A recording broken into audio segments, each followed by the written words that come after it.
అందరికీ నమస్కారం. ముఖ్యంగా బైపీసీ చదువుకున్న విద్యార్థులకు ఇంటర్మీడియట్ తర్వాత బీఎస్సీ ఫారెస్ట్లో అనేక ఉపాధి అవకాశాలు ఉన్నాయి.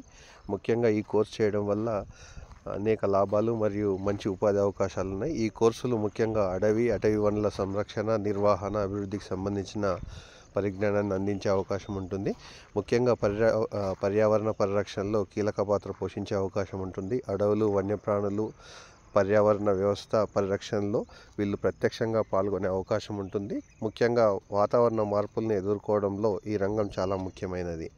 రెండో ముఖ్యమైనది ప్రకృతితో మమేకమయ్యి పనిచేసేటువంటి అవకాశం ఉన్నటువంటి జాబ్ ఇది.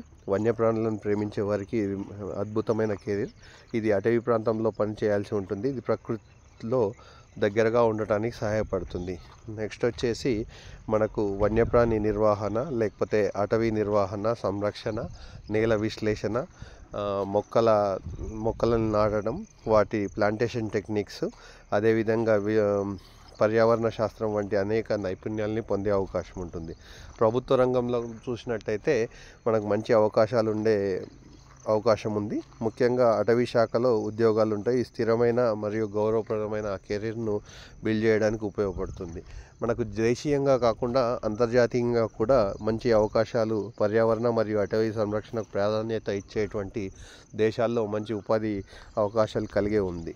ఇది ఉపాధి అవకాశాలు చూసినట్టయితే మనకు ముఖ్యంగా ప్రభుత్వ రంగ సంస్థల్ని మొదటగా గమనించినట్టయితే మనకు మొదటగా ఫారెస్ట్ ఆఫీసర్ లేదా అసిస్టెంట్ కన్జర్వేటివ్ ఆఫ్ ఫారెస్ట్, లేదంటే ఫారెస్ట్ రేంజ్ ఆఫీసర్ అనే పోస్టులకు గాను మనకు యూపీపీఎస్సీ ద్వారా రాష్ట్ర పబ్లిక్ కమిషన్ల ద్వారా కూడా మనకు ఉద్యోగాలు పొందే అవకాశం ఉంటుంది. నెక్స్ట్ వచ్చేసి మనకు వైల్డ్ లైఫ్ కన్జర్వేషన్ ఆఫీసర్గా కూడా మనకు వన్యప్రాణుల సంరక్షణ, వాటి ఆవాసాల నిర్వహణకు సంబంధించిన ఉద్యోగాలు వచ్చే అవకాశం ఉంటుంది. నెక్స్ట్ వచ్చేసి research, Indian council of forest research and education దాంట్లో మనకు దాని అనుబంధ రంగ సంస్థల్లో రీసెర్చ్ పరంగా, పరిశోధన పరంగా మనకు ఉద్యోగ అవకాశాలు ఉన్నాయి. ఎకాలజిస్ట్, పర్యావరణ వ్యవస్థలను అధ్యయనం చేసే నిపుణులకు సంబంధించిన వచ్చే అవకాశం ఉంటుంది. అగ్రికల్చర్ క్రెడిట్ మేనేజర్, వ్యవసాయ రంగానికి సంబంధించిన ప్రభుత్వ సంస్థల్లో లేదా బ్యాంకుల్లో అవకాశం పొందే అవకాశం ఉంటుంది. ప్రొఫెసర్ కానీ, లెక్చరర్ కానీ, అంటే ఇది ఏదైతే రీసెర్చ్ స్టేషన్స్ ఉన్నాయో, యూనివర్సిటీస్ ఉన్నాయో వాటిలో మనకు ప్రొఫెసర్గా, లెక్చర్గా కూడా అవకాశం కలదు.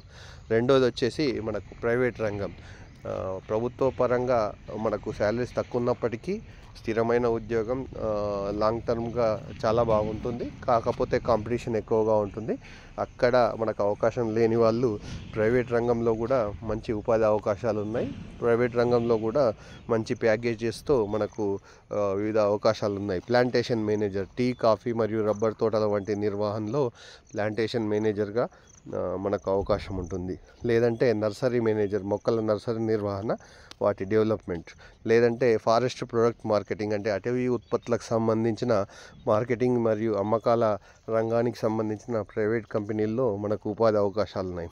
ఫారెస్ట్ కన్సల్టెన్సీ, అటవీ నిర్వహణ మరియు పర్యావరణ ప్రభావ అంచనా వంటి విషయాలపై సలహాలు అందించడానికి వివిధ ప్రైవేట్ కంపెనీల్లో మనకు వీటి అవకాశాలు కలవు. అదేవిధంగా పర్యావరణ కన్సల్టెంట్, ఇంతేకాకుండా non gazetted organisation, non governmental organisation, అంటే మనకు ఈ స్వచ్ఛంద సంస్థలు, ఈ అటవీ పర్యావరణం మీద, అటవీ దానిపైన పనిచేసేటువంటి స్వచ్ఛంద సంస్థల్లో కూడా మంచి ఉపాధి అవకాశాలు ఉన్నాయి. కాబట్టి అదేవిధంగా అటవీ ఆధారిత పరిశ్రమలు, కలప, కాగితం, పల్పు, వెదురు పరిశ్రమలో నాణ్యత నియంత్రణ, వనరుల నిర్వహణ వంటి పాత్రలు పోషించడానికి ప్రైవేట్ రంగంలో ఉపాధి అవకాశాలు కలవు. మొత్తానికైతే మనకు అటు ప్రభుత్వ పరంగా కానీ, ఇటు ప్రైవేట్ పరంగా చూసుకున్నట్టయితే ఇప్పుడిప్పుడే ఈ కోర్సు ప్రాచుర్యం పొందుతుంది. కాబట్టి దీంట్లో బీఎస్సీ ఫారెస్ట్రీలో డిగ్రీ పూర్తి చేసిన వారికి ఉపాధి అవకాశాలు వచ్చే అవకాశం ఉంటుంది. కాబట్టి ఒక వినూత్నంగా ఒక కొత్త తరహా కెరీర్ని ఎన్నుకోవాలనుకుంటే ఈ బీఎస్సీ ఫారెస్ట్రీ అనేది ఒక ఉత్తమమైన మార్గం.